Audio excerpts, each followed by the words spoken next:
Paddington 2, Chapter 17. Breaking and entering, but mainly breaking. As soon as Felix had left the house, Mrs. Brown lifted the lid of the hamper.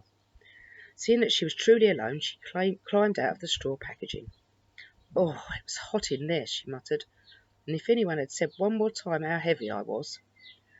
She went immediately to a pile of Felix's personal papers and began rifling through for anything that might provoke a clue about the whereabouts of the pop-up book. "What's this?" she said under her breath. She had unearthed a notebook.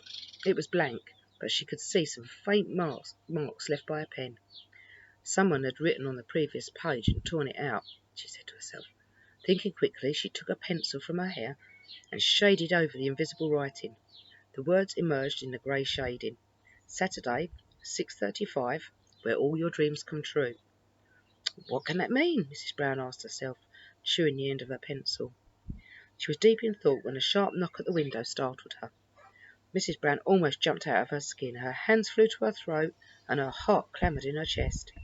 She looked up anxiously and then sighed irritably. It was her husband. She opened the window. "Henry, what are you doing?" she said, looking out into the street to check that Phoenix had definitely gone. "What are you doing, more like?" Mr. Brown said. "Have you gone insane?" It was then that Mrs. Brown saw what her husband was wearing. "I could ask you the same question. Why are you wearing your pyjamas?" she exclaimed. Mr. Brown looked defensive. "I was having a lazy morning," he said. "More to the point, I looked out of the window and saw you in here. I rushed straight over to stop you from doing anything stupid. This is breaking and entering, you know," he added, climbing in through the window. Mrs. Brown turned away and resumed her hunt for clues. "We haven't broken anything," she said. Mr. Brown immediately bumped into a large vase, knocked it over and broke it. "Good grief!" he exclaimed, sweeping at the broken pieces. "Look at the mess you've got us into. I wish you hadn't started this wild goose chase. Give me one reason why Phoenix Boochman would steal a pop-up book. He's already a millionaire." "Was a millionaire," Mrs. Brown corrected her husband, ignoring his panicking cries. "He owes money all over town, and he hasn't got a penny to his name." She held up a handful of unpaid bills. "So, he has a lot of red bills," Mr. Brown said impatiently. "Everyone does. Goodness me," he said, picking up an invoice from the pile. "The man spends some money on face cream." "Come on," said Mrs. Brown urgently. "We need to find that book and get out of here before Phoenix comes back. We haven't much time." "So where next?" asked Mr. Brown. "Let's go upstairs," said Mrs. Brown, already running up the stairs. "Look," she said, pointing at two indentations in the carpet on the landing.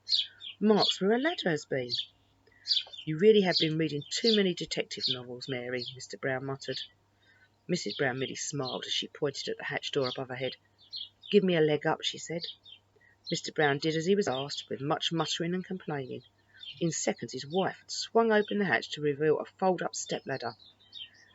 "Carefully does it," said Mr. Brown, as his wife pulled down the ladder. It landed neatly on the marks on the landing carpet. "I knew he would have a secret room hidden away," Mrs. Brown breathed. "It's not a secret room, it's an attic. Everyone in the street has one," said Mr. Brown, rolling his eyes. Nonetheless, he followed his wife up the ladder. Mrs. Brown flicked on a light switch and gasped at what she saw. The costumed mannequins leered at her in the gloom, lending the room to a distinctly spooky air. Mr. Brown took one look at them and shuddered. "Good grief, he's a weirdo," he said. Mrs. Brown pointed at the costumes. "Look, Henry," she said. "The nun, the thief, the king." Mr. Brown's jaw dropped. "Phoenix is the thief. We were right." "We?" said Mrs. Brown. "Well, I never said," Mr. Brown began, but he stopped when he heard a noise. "Shh," he said, tiptoeing towards the open hatch and listening intently. "I think I heard the front door open." Mr. Brown had heard correctly. Phoenix Boochman had forgotten his favourite cravat and had come back to fetch it. "I need to look even more gorgeous than usual for this important lunch," he said to himself as he came in through the door. "Quick," Mrs. Brown whispered. "Let's get out of here." They crept down the ladder from the attic and closed the hatch behind them. Mrs. Brown beckoned to her husband to come to the banister, and together they peered over. "He's gone into the kitchen," Mr. Brown whispered. They stole down the stairs and along the hallway as quietly as they could. Just as they reached the front door, they heard Phoenix come out of the kitchen, Quick as a flash, Mr. Brown darted into the living room and dragged her husband with him. Phoenix was on his way back out and hadn't heard a thing, but then he happened to notice the living room door was open. "I'm sure I shut that behind me when I left," he said to himself. He peered into the room and spotted the broken vase. "Intruder!" he gasped, ducking back into the hall. He nipped over to the suit of armour standing against the wall and took an ornamental sword from the gloved hand. "Hello, who's there?" he called out, brandishing the sword. There was no noise or movement from anywhere in the house. Phoenix crept back into the living room. At first glance, everything seemed normal. Then Phoenix saw Mr. Brown's legs disappearing behind the sofa. "Henry?" said Phoenix, puzzled. "Is that you?" He let the arm holding the sword fall to his side. Mr. Brown sheepishly got to his feet. "Ah, hello, Phoenix," he said. He glanced down, noticing the weapon in Phoenix's hand, and his legs began to shake. "What on earth are you doing here?" Phoenix asked. Mr. Brown pulled himself up to his full height and made an effort to take control of the situation.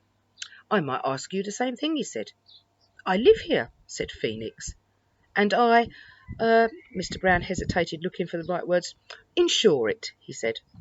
Feeling emboldened by his excuse, he continued, "And for my company's Platinum Club members, we perform a full home inspection to verify your security arrangements." Phoenix eyed him doubtfully. "In your pyjamas?" "Mm-hmm," said Mr. Brown, not trusting himself to say any more. "With your wife?" Phoenix added, his voice heavy with scepticism. He pulled back the curtain to reveal Mrs. Brown, who was pretending to inspect the security of the windows by tapping the glass. "Ah, good. Seems pretty safe," she said, hastily, turning to face the others. She feigned surprise. "Oh, hi, Phoenix. Didn't hear you come in." "You see," Mr. Brown said to Phoenix, "Mary helps me out from time to time." Phoenix narrowed his eyes. "Well," he said slowly, "I must say that sounds plausible." "Does it?" said Mr. Brown brightly. "Great. Well, I'm delighted to say we can give you a clean bill of health. I'll get the chaps in the office to type up the paperwork ASAP. "Wonderful," said Phoenix, smiling. "Good," said Mr. Brown. "Well, we'd better get cracking. Come on, Mary." Phoenix saw him to the front door. Mr. Brown turned on the doorstep and said, "Cheerio. Hope to see you soon, Phoenix." "Maybe not in your pyjamas next time," the actor replied. They all laughed, and the Browns made a swift getaway. Phoenix watched them very carefully as they went. As soon as the Browns had left, Phoenix shot upstairs and scrambled up the ladder to his attic room. He frantically checked his belongings and was relieved to find the pop-up book was still where he had left it. "Thank goodness that's safe," said Phoenix, opening the precious book. He stood dramatically, legs wide as though on stage, and then addressing one of his mannequins, he said, "Hold your nerve, Macbeth. Screw your courage to the sticking post. We are almost there. I have followed this lady all over the way across London and found every one of her little clues." He smiled down at the picture of the tiny trapeze artist, then frowned deep in thought. "But what on earth do they mean?" he muttered. "It's just a jumble of letters. If only grandfather were here now to tell me himself." He glanced across at another mannequin. "What would you say, Monsieur Poirot?" he asked, as though the famous detective was really standing before him. "Letters? What can letters mean? A code? A key?" "A key, that's it. They're not letters at all. They're musical notes." Phoenix's eyes shone in the gloom as he realised what he'd just discovered. "If they are musical notes, then there's only one place there will be any use," he said, "and I am the only one who knows the truth. Without this book, the Browns have no proof, and by the time they get back, Phoenix Butcherman will have disappeared. Now, be quiet, all of you," he said to the mannequins. "I must prepare." And with that, he sat down at his mirror and began to apply his makeup.